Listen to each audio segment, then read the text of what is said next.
This is the other half of the video about Kim Porter that I was talking about this morning, yesterday, on the 3rd of January 2022. And this one's going to be part 3 of the video for the last paragraph that I was trying to finish off earlier, before my phone died. Excuse me, not my phone, before my phone not died out, but I ran out of storage space. Or I erased the video by accident. So this one's going to be about Kim Porter, and part 2 and part 3, I'm sorry. And this half is the half that I left off earlier that I didn't finish, about the father, and the upcoming videos about an ex-cop, Kim Porter, who is a lot not was not properly trained to use they said a taser or some kind of gun. I guess when she pulled her gun out on the young man, DANTAY Wright. And I apologized earlier because I was talking about the father and saying that he didn't show up for no trials or hearings, but I was actually wrong. Because when I went back to the video, I did do some reviews. I did a review on the case when they went to court, and I watched it longer until the end of the court hearing.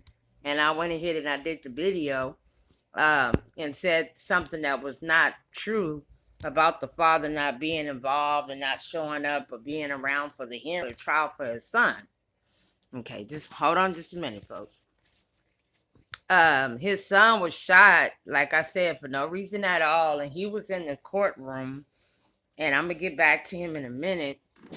And the ex cop, like I said, she was in there, and she said that the car had belonged to the brother. And then she said at first that it was Dante's car, and she switched up the story. And they said that the brother of the nephew was something. I'm not sure if he was in the car, using the car, or he was locked up, or he was deceased. But it was a family member's car that he got stopped in the day that he got shot, where he fell out the car like a rag doll when she shot him by accident.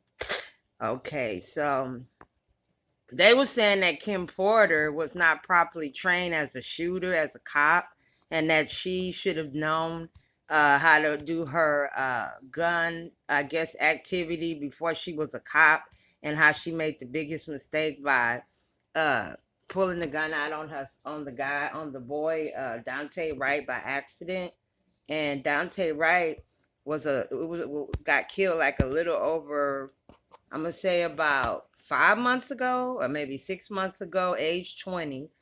And it was very shocking to me that it happened that way, because we thought that it wasn't gonna be any more shootings after that.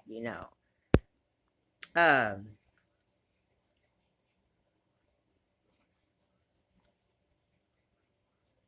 that's another video. Anyway, I'm doing a rough draft, folks, of the other video. Okay. So Kim Porter was definitely not faking her emotional instability that day that it happened. She was not forced to act that way. She was not bad acting. She was not dramatistic and acting like an actor. She was really devastated that she shot that guy, because it changed her whole life. It changed her whole life. And I'm not saying she was right or she was wrong, but I think that she just made a mistake. And sometimes you can't make mistakes like that. They're big like that. But what I didn't like was a cop that got on there the other day. And they went up, he started coming up there talking all preppy and poindextery about the case, and how long he been working with her, and how he keeps his weapons, like he was so much better than the girl, Kim Porter. Okay. Uh, she was a negotiator cop before she became a Brooklyn, New York cop, I guess, in the U.S. Boy Scouts program. She was in a program with them for little boys that wanted to be in Boy Scouts, I believe. And she had a lot of experience and security guard experience. She had cashier experience. DANTAY Wright's family and his sisters were also in the court, I guess, hearing as well. But like I said, I'm pretty sure the lady was extremely sorry about what she did. I don't think she meant to do that at all. I don't think she did. I do believe her. Okay, so she had a lot of 15 years of background, Kim Porter, on her career being a cop, and she also was a mother of two boys. So I can imagine being a cop and a female and being married to a man that's also a ex-military or whatever can be harsh, can be stressful, and it can be a lot of heated moments and devastation times. Okay, so I was wrong about the father because the father got on there and the father was acting like he was devastated as well that he lost his son, and he was basically just talking about like the times that he had with Dante Wright and what Dante Wright liked in life, and how he used to spend time with his son and they had picnics, barbecues, and he was a big eater. He said that he loved his son, he was close. He also helped his son get a job that was a good paying job as a manager or something, or a merchandise manager at a clothing store. And him and the mama, Dante's mother, both worked. They both had jobs, and the father. And I thought that I was right. I thought I was right about him not being involved too much about being on the case and talking about it, but he did actually get up there in the trial. So I do apologize for that wrong information, folks. Maybe I wasn't paying attention, or maybe I just didn't look at the whole video. But let's get back to the cop. So the cop, and then I'm gonna get back to the father.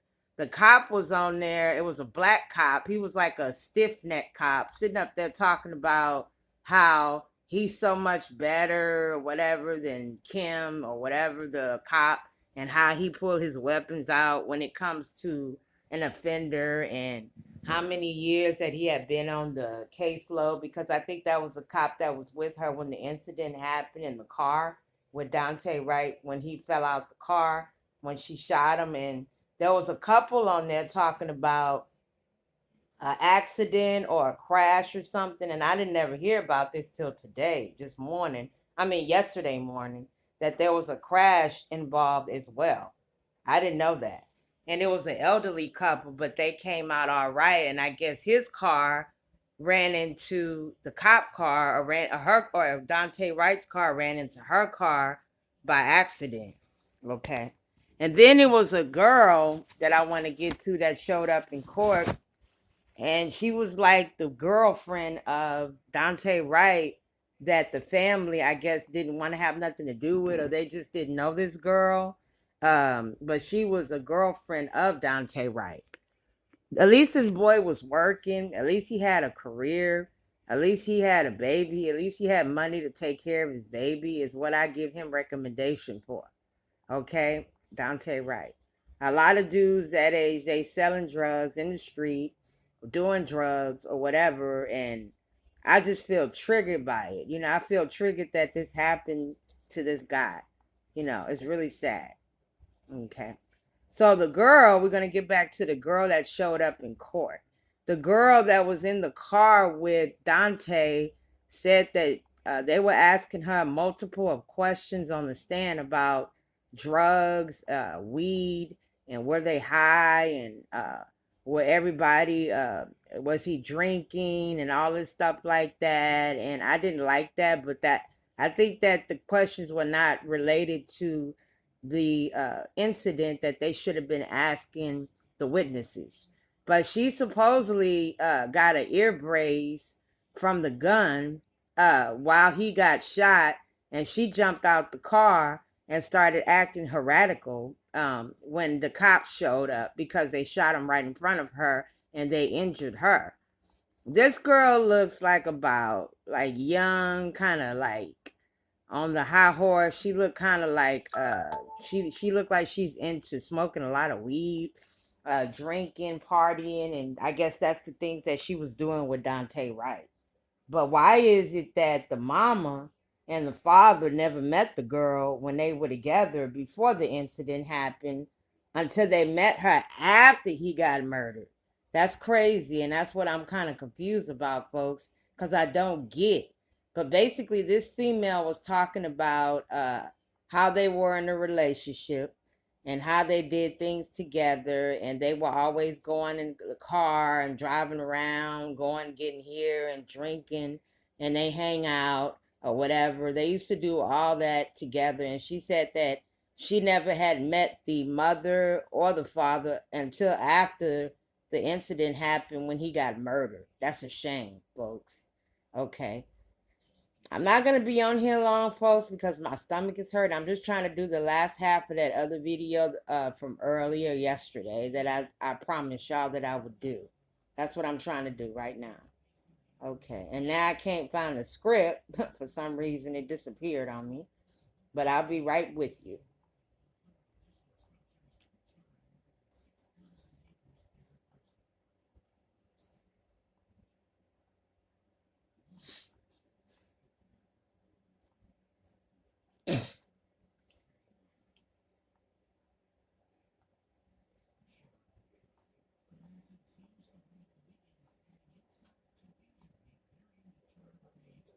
Almost there. Almost there. I'm just looking for the last paragraph of the video, folks. Okay, let me see. It's not showing up. Why is it not showing up?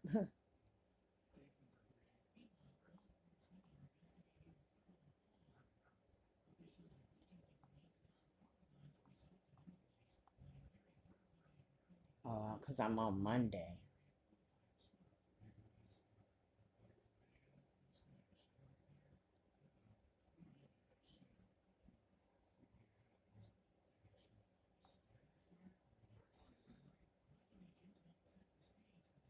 But anyway, I lost the script again. It must have got erased by accident, folks. I'm not sure.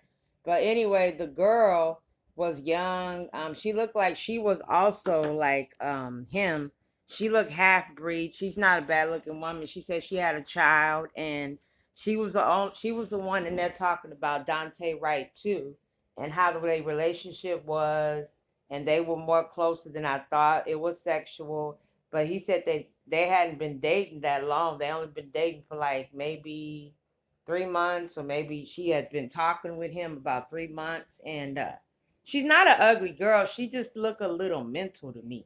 So basically, I'm gonna kind of get off of here because, like I said, I probably can't promise you another video, but that's pretty much what I saw on this whole Kim Porter trial, and it's been on my TV like non-stoppable, like every day, and it's really kind of like annoying, but it was a long story as well. Like the Brian Laundrie, it was 3 pages long, and I just wanted to present to you what happened in my way of saying what I think and what I feel, that these things can't continue to happen to young black men.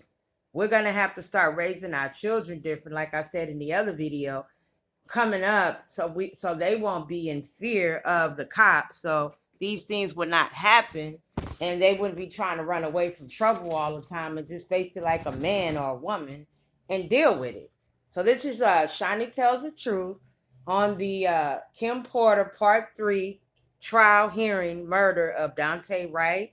I hope you have a good, lovely week, a good new year, and hopefully this new year will be a better one than last year. This is Shiny Tells the Truth. I'm going to upload this video, but it might not post until the next day, folks, because I'm having internet problems. Bye-bye. Put your thumbs up at the bottom of the page if you like this video. If you don't, put the thumbs down.